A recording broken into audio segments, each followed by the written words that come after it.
Assalamualaikum warahmatullahi wabarakatuh. Apa kabar teman-teman mahasiswa sekalian? Salam sejahtera dan salam sehat selalu untuk kita semua. Kembali dengan saya Santi Maudiarti dalam online learning untuk course studi kelayakan bisnis dan kewirausahaan. Masih tetap membahas tentang entrepreneur, sambungan dari materi sebelumnya. Untuk materi yang kali ini, saya ingin kembali mengingatkan teman-teman mahasiswa mengenai tujuan umum dan tujuan khusus dari mata kuliah ini. Tujuan umum dari mata kuliah studi kelayakan bisnis dan kewirausahaan ini, saya khususnya sebagai dosen pengampu berharap atau menginginkan mahasiswa dapat berpikir kritis, kreatif, sistemik, ilmiah, dapat berwawasan luas tentang bisnis khususnya, dan memiliki etos kerja yang profesional. Selain itu, mahasiswa juga saya berharap bisa memiliki semangat berwirausaha dan memiliki jiwa bisnis.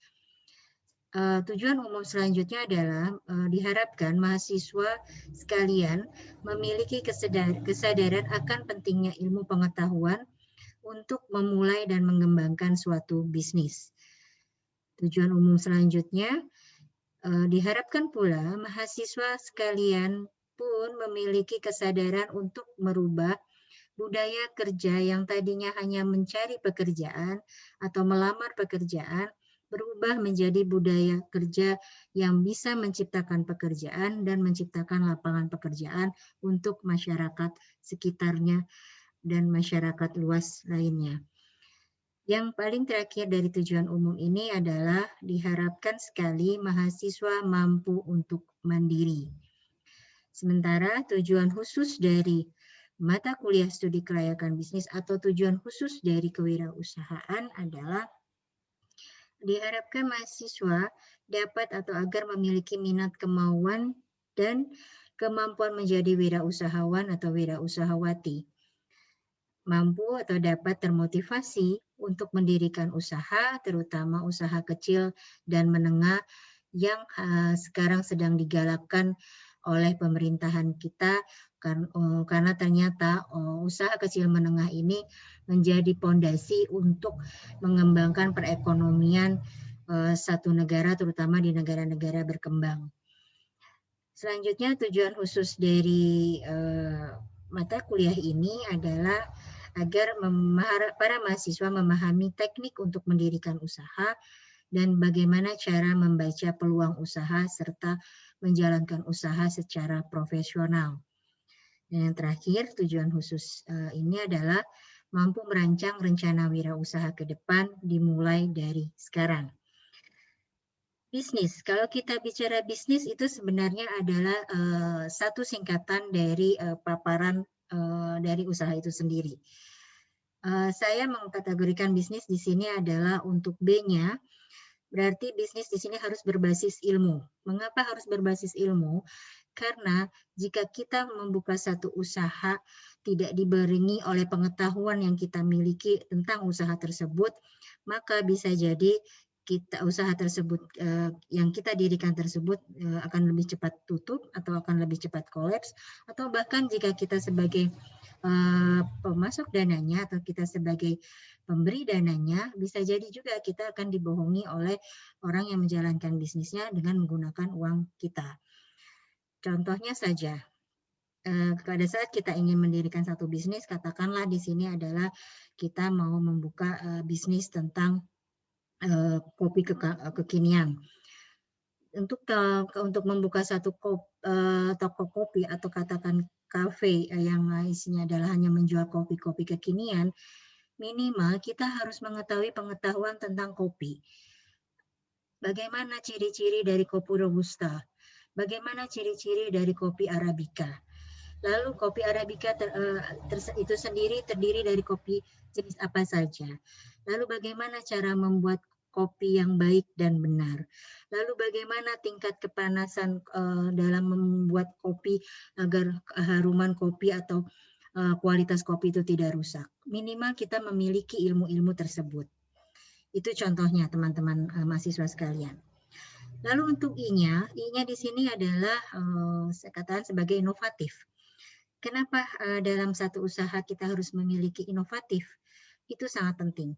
Karena dalam saat ini, dalam kita melakukan satu usaha atau bisnis, itu saingan kita tidak hanya 1, 2, tapi ratusan. Dengan produk atau jasa yang dijual yang sama.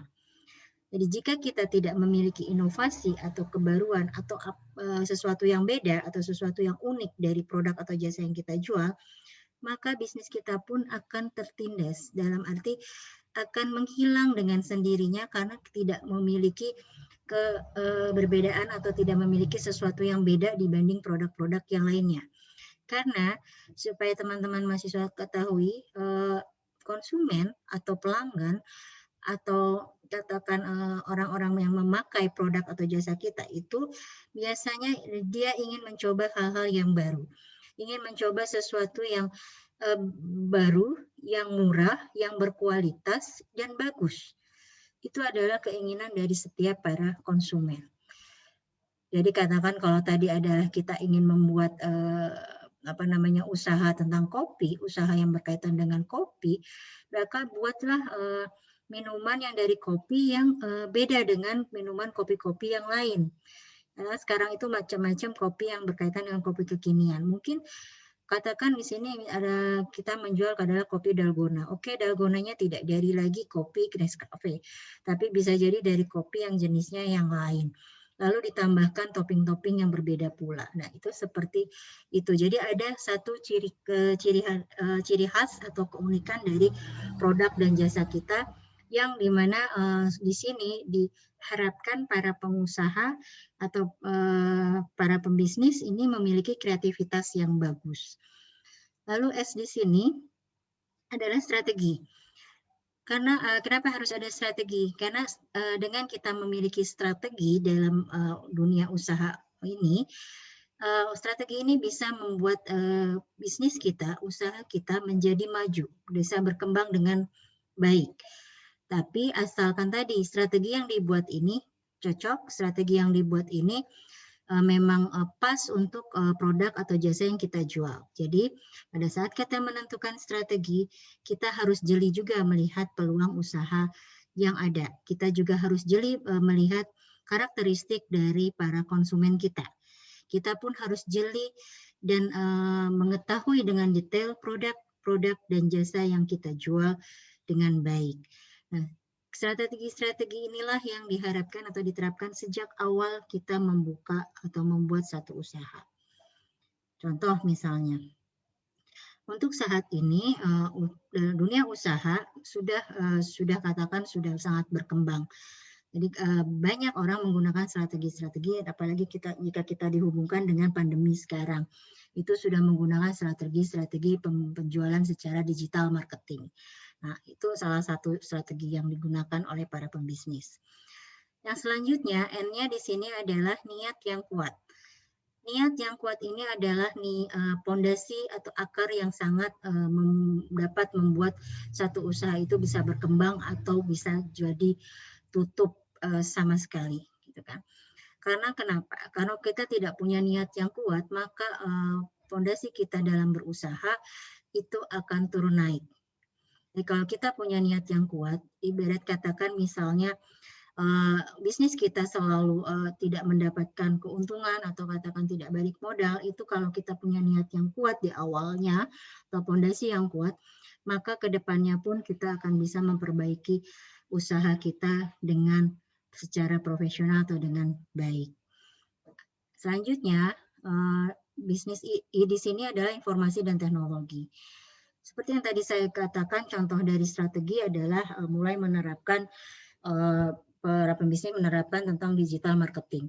Nah, kenapa hal itu diperlukan?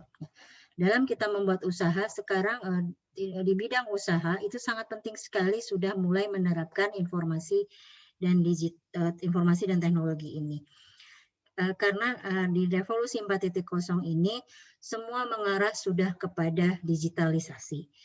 Makanya di dalam bidang perbisnisan atau dalam bidang bisnis, dalam bidang usaha, Teknologi dan informasi ini benar-benar wajib atau benar-benar harus diterapkan.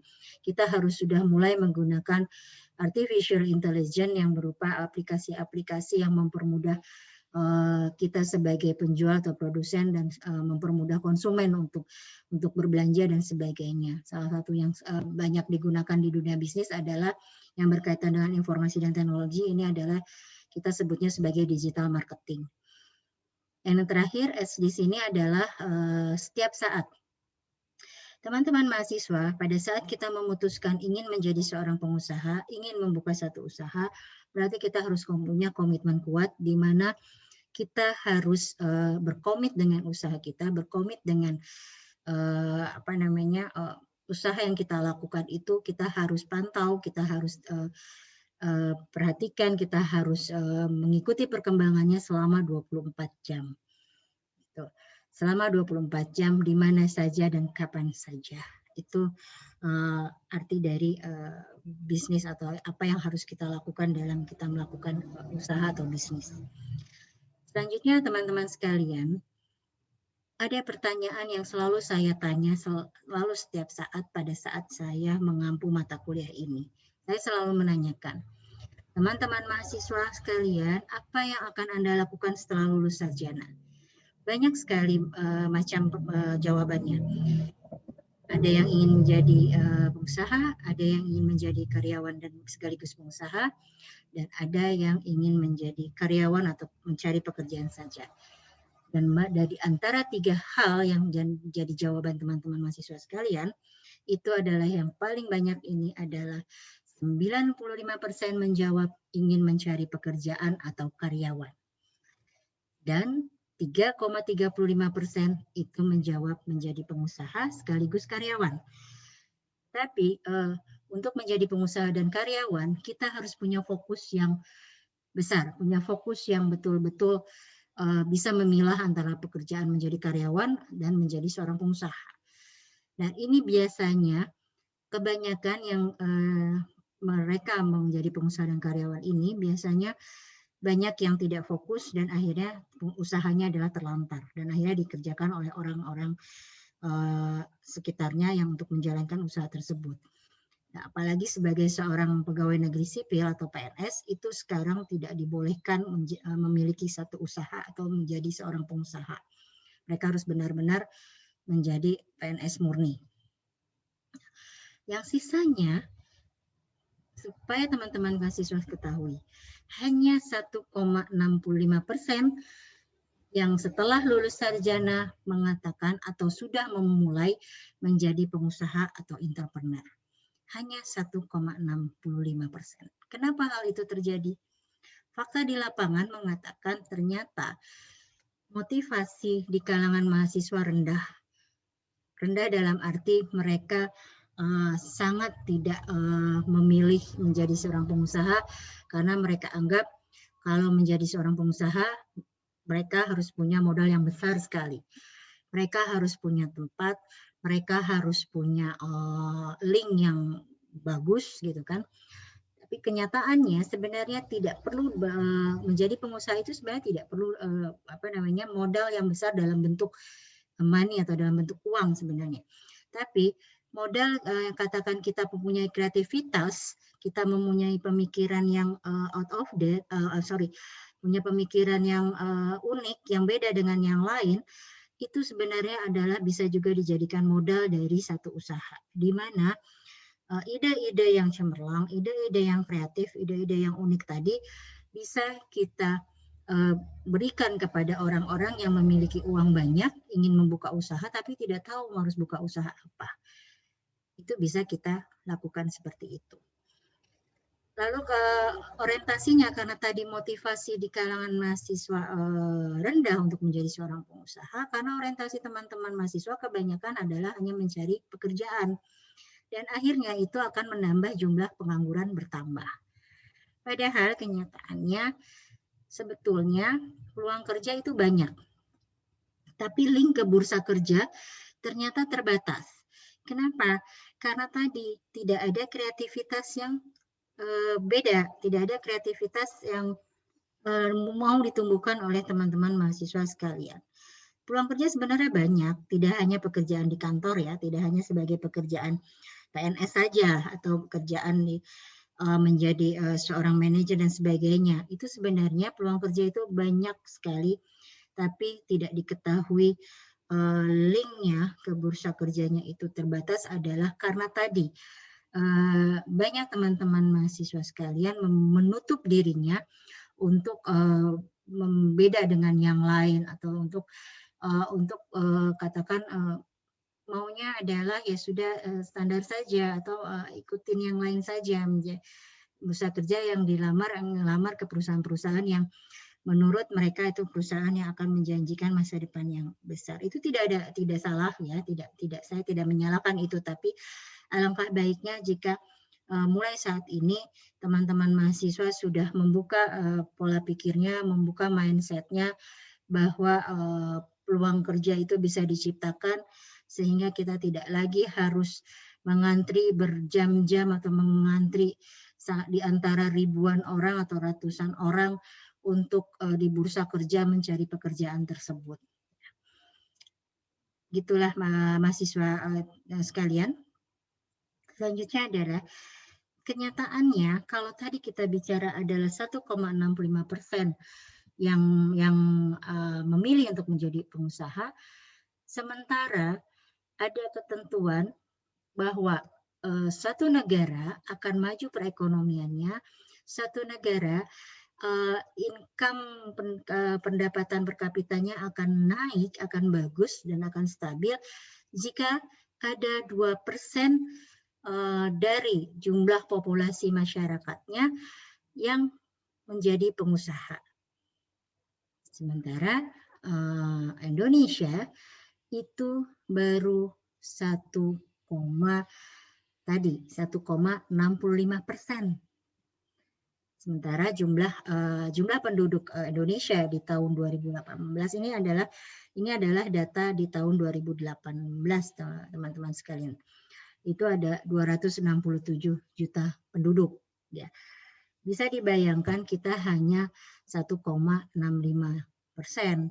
1,65% itu adalah data di 2019 ya, dari jumlah penduduk yang ada di 2019. Oke. Nah, ini adalah peringkat pengusaha di ASEAN ya. Indonesia kedudukannya adalah nomor 2 dengan bergandengan dengan Filipina ya. Yang terendah adalah Myanmar, lalu yang kedua dengan jumlah yang sama itu adalah Filipina dan Indonesia.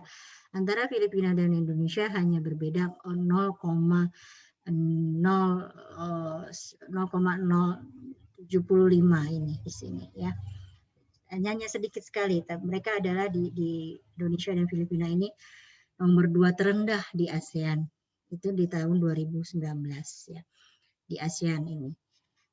Di ASEAN ini dari 7 negara ini berdasarkan hasil penelitian yang disebarkan ke 216 juta responden dari 7 negara ini, ditambah dengan negara Amerika dan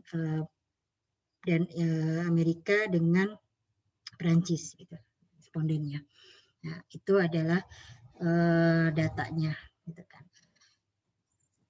Nah, selanjutnya teman-teman mahasiswa, jenis-jenis wirausaha. Kalau kita bicara seorang pengusaha atau wirausaha, ada beberapa jenis yang kita kategorikan sebagai jenis wirausaha. Yang pertama ini mungkin saya ulang kembali ya, karena ini sudah saya bahas di materi sebelumnya. Nah, itu yang pertama itu ada jenis usaha necessity entrepreneur. Necessity entrepreneur ini adalah wirausaha yang muncul karena terpaksa atau karena desakan kebutuhan hidup. Contohnya misalnya pada saat pandemi ini banyak sekali perusahaan-perusahaan yang dengan berat hati dan dengan mau tidak mau harus mengurangi pekerjanya. Nah, di mana pekerja itu akan mendapatkan istilahnya reward atau penghargaan dari perusahaan, sehingga tadi yang reward yang atau penghargaan yang dari perusahaan itu mereka gunakan untuk membuka satu usaha. Jadi ini adalah kita sebut sebagai necessity entrepreneur. Jadi mereka membuka usaha atau menjadi wirausaha karena memang terpaksa, mau tidak mau mereka harus melakukan itu karena desakan kebutuhan hidup. Yang selanjutnya adalah jenis wirausaha replikatif entrepreneur. Ini adalah pengusaha atau wirausaha yang cenderung hanya meniru-niru bisnis yang sedang tren. Contoh misalnya, katakan saya sekarang sedang banyak orang membuka bisnis kafe dan menjual kopi yang kekinian atau kopi milenial, gitu kan. Sehingga sudah begitu saya lebih baik kayaknya buka saja kafe seperti itu. Hal itu sebenarnya tidak salah. Kita membuka usaha dengan meniru bisnis yang sudah ada, yang sudah banyak. Tapi kita pada saat kita membuka usaha yang sama dan bisnis usaha yang sedang tren tadi, kita harus punya sesuatu yang membedakan dari bisnis yang sama dan sedang tren tersebut. Apa yang membedakan kafe kita atau kafe si A dengan kafe si B? Itu bagaimana caranya supaya konsumen, kita sebagai startup tadi, membuat konsumen menjadi berpindah kepada kafe yang kita buka. Karena tadi mungkin kita punya keunikan yang berbeda atau minuman kita yang sama tapi beda menurut konsumen. Nah, itu harus dibuat seperti itu. Itu kita sebut sebagai replikatif entrepreneur. Jadi tidak ada salahnya kita meniru usaha bisnis orang lain yang sedang tren. Lalu jenis usaha yang selanjutnya adalah inovatif entrepreneur. Nah, ini adalah pengusaha yang sangat bagus ya, yang sangat profesional. Dan ini yang akan cepat lebih berkembang dengan baik. Itu adalah pengusaha inovatif ini adalah pengusaha yang terus-menerus mereka berpikir kreatif dan bisa melihat peluang usaha yang ada sehingga bisa meningkatkan usaha mereka setiap saat. Nah, ini biasanya inovatif entrepreneur ini usahanya akan lebih stabil. Kalaupun mereka mengalami kerugian itu biasanya kebanyakan bukan karena dari manajemennya atau dari strategi yang mereka lakukan, tapi kebanyakan bisa jadi karena dampak-dampak kebijakan-kebijakan pemerintah kah, atau bisa juga dengan dampak-dampak alam yang tidak bisa kita terka itu kapan terjadinya. Nah, ini inovatif entrepreneur. Selanjutnya kalau kita tadi bicara adalah entrepreneur lalu jenis-jenisnya, ada prinsip dalam entrepreneur atau prinsip wirausaha yang harus dimiliki oleh setiap pengusaha. Yang pertama adalah kreativitas dan yang kedua adalah inovasi. Untuk kreativitas, seorang pengusaha harus bisa thinking new things. Jadi berpikir sesuatu yang baru, sesuatu yang memiliki inovasi, ya, sesuatu yang boleh jadi sama sekali orang belum punya atau belum membuatnya. Lalu berpikir inovasi di sini adalah doing new things-nya tadi. Kalau kita seorang pengusaha sudah memikirkan sesuatu yang baru, mereka juga harus punya prinsip bagaimana melakukan yang barunya tadi supaya diterima oleh masyarakat yang mana sebagai konsumen dari mereka sebagai pengusaha. Itu adalah prinsip dari entrepreneur. Oke, kita lanjut mahasiswa sekalian. Kalau kita bicara kreativitas, berarti kita sama juga kreativitas itu sama dengan ide. Kalau kita punya ide yang kreatif, maka ide itu akan diterima oleh masyarakat atau konsumen kita. Jadi buatlah ide usaha itu sekreatif mungkin. Di dalamnya terdapat inovasi. How to think creatively? Bagaimana kita berpikir untuk kreatif? Itu ada beberapa hal yang harus kita perhatikan. Yang pertama, itu wajib dulu kita memiliki mimpi. Pada saat orang-orang yang kreativitas yang tinggi, biasanya mereka mempunyai mimpi yang beda dengan orang lain. Biasanya mereka mimpinya out of the box, ya.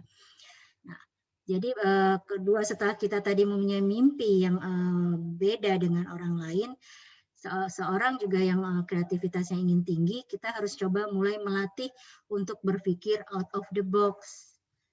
Jangan pola pikir kita itu sama dengan pola pikir orang-orang. Cobalah untuk melatih menjadi out of the box mimpi-mimpinya tadi. Yang ketiga, bagaimana untuk menjadi kreatif? Kita harus memiliki waktu untuk berpikir, memikirkan mimpi yang tadi, ide yang tadi kita miliki, gimana caranya supaya itu bisa terrealisasi, supaya itu bisa diterima oleh sekitar, dan bagaimana supaya ide atau mimpi yang tadi kita miliki itu bisa menjadi satu tren atau bisa bermanfaat bagi orang banyak. Selanjutnya adalah biasakan sering berdiskusi dengan orang-orang yang lebih expert, yang lebih profesional, yang lebih paham dan lebih pengetahuannya lebih tinggi dari kita. Biasakan kita berdiskusi dengan kita berdiskusi dengan orang-orang seperti mereka, maka wawasan kita pun akan menambah dan kita akan menemukan satu titik di mana kita menemukan hal yang baru yang mungkin itu orang lain belum miliki. Dan yang terakhir adalah yang harus kita lakukan secara terus-menerus, teruslah belajar. Karena memang itu diwajibkan sekali. Kalau dulu ada pepatah, timbala ilmu sampai ke negeri Cina. Tapi kalau sekarang untuk ke Cina kan terlalu pendek tadi. Jadi teruslah belajar sampai kita maut belum diambil oleh Tuhan. Jadi jangan pernah malu untuk terus belajar walaupun usia kita sudah sangat tua sekali. Nah, itu adalah hal-hal bagaimana menumbuhkan kreativitas dalam diri kita. Inovasi, mahasiswa sekalian. Yang kita maksud dengan inovasi di sini adalah tadi berkaitan dengan kreativitas ya. Inovasi adalah sesuatu yang baru dan berbeda yang merupakan nilai tambah atau value added ya, yang menjadi sumber keunggulan untuk dijadikan peluang. Jadi pada saat kita memiliki sesuatu yang baru dan berbeda, atau ide kita yang baru dan berbeda, atau produk atau jasa kita yang baru dan berbeda, kita buatlah sesuatu yang baru dan berbeda itu memiliki nilai tambah yang beda juga, yang nantinya akan menjadi sumber satu yang keunggulan untuk dijadikan satu peluang usaha. Itu yang dimaksud dengan inovasi. Mahasiswa sekalian, kita lanjut dengan tema dengan jiwa entrepreneur. Tadi kan kita ada beberapa kita sebut sebagai jiwa entrepreneur. Ya. Jiwa entrepreneur, kalau yang tadi jiwa entrepreneur itu kan yang berkaitan dengan mengapa pengusaha itu ada atau mengapa orang itu melakukan usaha. Kalau kita bicara di sini adalah jiwa entrepreneur adalah lebih ke karakteristik dari seorang pengusaha. Karakteristik dari seorang pengusaha itu yang pertama adalah harus penuh percaya diri, tapi tidak terlalu percaya diri. Maksudnya jangan terlalu percaya diri, tapi penuh percaya diri. Yaitu penuh percaya diri di sini adalah seorang pengusaha harus penuh keyakinan, punya harus optimis, punya komitmen, disiplin, dan bertanggung jawab. Karakteristik pengusaha selanjutnya adalah memiliki motif berprestasi.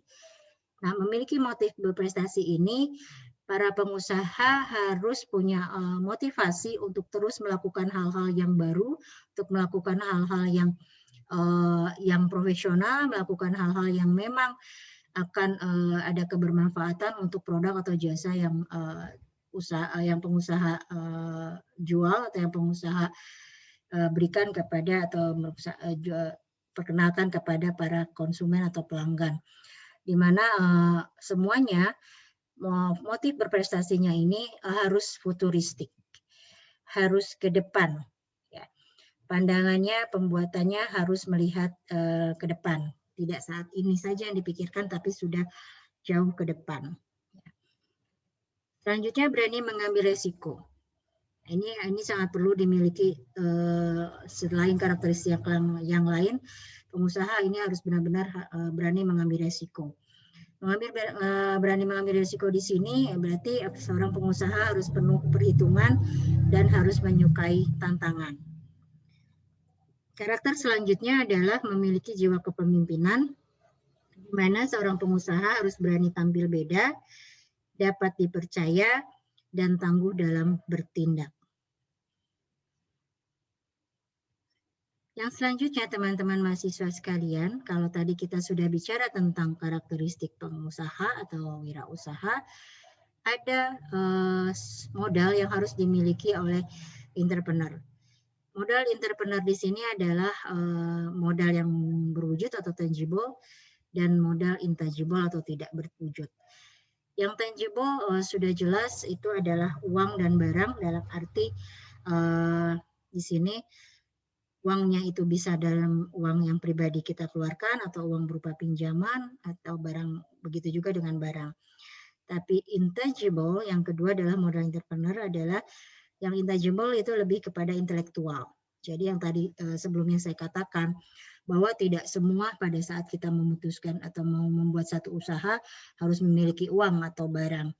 Tapi kita juga bisa mengandalkan intelektual kita, kreativitas yang di dalamnya ada kreativitas dan inovasi dan ide-ide yang beda atau out of the box, beda ide-ide yang kreatif dan inovasi. Dan itulah yang dimaksud dengan intangible atau modal entrepreneur yang tidak berwujud.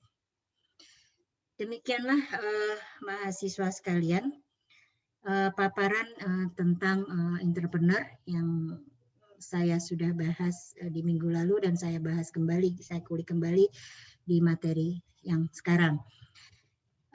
Teman-teman sekalian, saya berharap mudah-mudahan dengan paparan ini, teman-teman mahasiswa sekalian mulai membuka mindset bahwa tidak salahnya mulai memikirkan pada saat sudah lulus atau pada saat katakan teman-teman mungkin yang sudah bekerja tapi masih tetap kuliah, itu mulai memutuskan bagaimana membuka atau membuat satu usaha. Karena dengan teman-teman mulai membuka mindset untuk menjadi seorang entrepreneur, berarti teman-teman juga sudah membantu bangsa dan negara kita agar perekonomiannya lebih maju kembali. Demikianlah teman-teman mahasiswa sekalian. Sampai bertemu dengan materi online course selanjutnya. Terima kasih. Wassalamualaikum warahmatullahi wabarakatuh. Salam sehat selalu untuk teman-teman mahasiswa sekalian. Dan see you next courses.